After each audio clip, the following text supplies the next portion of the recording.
Business has been going usual at a Japanese airport. Most people have flown in, gotten their documents stamped, and traveled to the bustling capital of Tokyo. However, the staff would come to discover something that they had never encountered before. The immigration line continued to pass peacefully until a seemingly normal businessman gave his passport to the officer.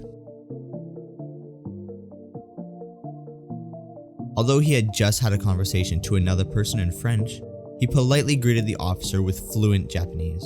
In response, the officer gave a confused look. It wasn't his Japanese skills that made the officer raise his eyebrows. It was his passport. Thing is, there weren't any obvious issues with it. It looked genuine and had approval stamps from many other countries, including Japan. But its country of origin raised a huge red flag. Because the country had never existed.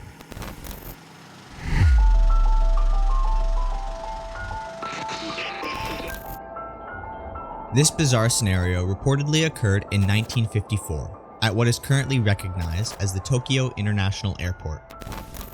Upon being interrogated, the man argued that he was from Taured, a country located between France and Spain. He claimed it had existed for over 1,000 years, and when given a map, he pointed to a sovereign nation called the Principality of Andorra. This is a nation that commonly speaks in Catalan, Spanish, Portuguese, and French, which coincided with the man's multilingual fluency. Nevertheless, no mutual agreement fostered between the officer and the man of this non-existent country. And so he was held for interrogation under suspicion of trafficking and smuggling. He was transported to a nearby hotel with 2 armed guards securing the outside of his room, which gave the officers an opportunity for investigation.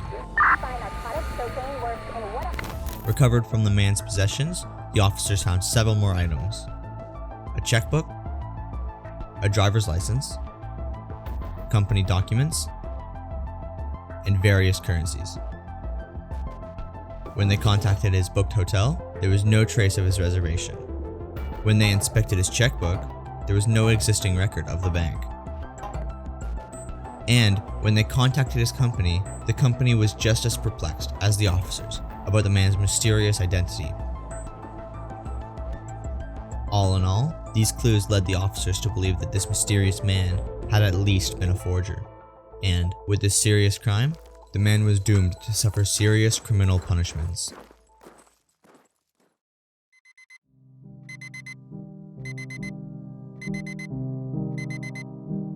The morning came since the man's nightly stay at the guarded hotel, and everything was set to proceed smoothly.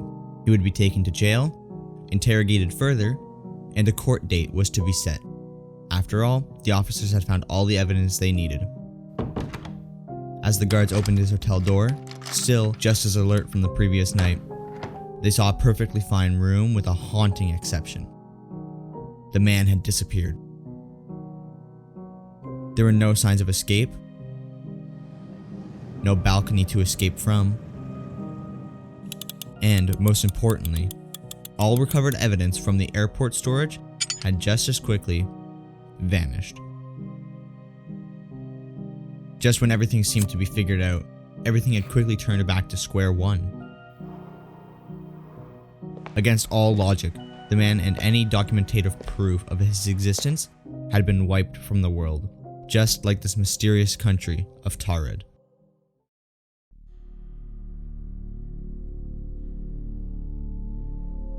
Since then, there have been many different accounts of this inconclusive mystery, and most people believe it to be an urban legend.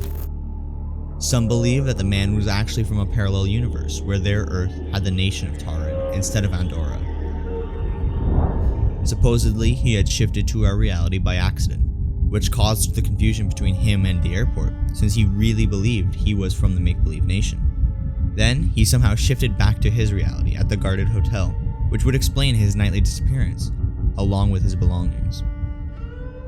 Others believe that the man was actually a time traveler who came from a future where, 1,000 years from now, Andorra would eventually become Taured. But what really happened during that fateful night, if it even happened? Although we don't have a complete answer, one of the earliest sources of this account can be traced back to a brief mention in a book named The Directory of Possibilities by Colin Wilson. It was published in 1981 as an investigation into unusual events, and contrary to its popular retelling, there was no mention of Andorra. Investigating even deeper, it was discovered that a Canadian newspaper had reported a very similar incident in 1959, 5 years after the event's supposed date. According to the article, a man named John Zegras fabricated a country on his handmade passport, which proclaimed the Tamanrasset of Taured of the Southern Sahara. To make things even more convincing, Tamanrasset was actually a real city in Algeria, and despite Taured not being a real place, its name bears similarity to the Taured, a common nationality of the city's inhabitants. The 1950s was also an era where international travel was not as well vetted, so it was relatively easy for John to fly around the world while fooling it. As we know though, his quick stop to Japan ended up becoming the end of his fake road. But what about his mysterious disappearance at the hotel? It turns out it was not as mysterious as the stories make it out to be. In fact, he never escaped at all. According to CIA reports and government statements, John was found guilty of fraud in his illegal entry to Japan, and was then sentenced to a year in prison in 1961. When he was found guilty, he even tried to commit suicide with a piece of glass he had secretly brought to the courtroom. After which, he confessed to being an intelligence agent of the FBI and the CIA.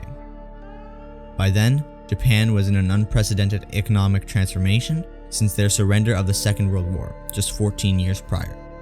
So it's possible that he really was an American spy. It seems that, although many mysteries of this story seize an answer, just as many questions arise.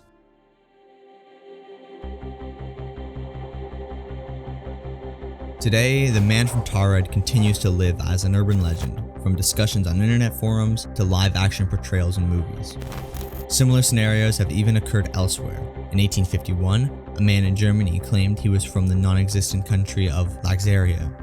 In 1905, a man stealing bread in Paris claimed he was from a place called Lisbia, and even spoke an unrecognizable language. Even with the documents revealing the likely culprit of John Zegras, it is possible that it could have been somebody else, or that the mystery goes even deeper into political espionage. With all the possibilities of this urban myth, this speculation is just one of many that evoke infinite wonder. We hope you enjoyed our look into the traveler who had no country. If it did exist, what do you think it would be like? Share your thoughts, suggestions, and questions in the comments below. Interesting new content like this is uploaded every week, so be sure to like and subscribe to see more of Infinite Wonder.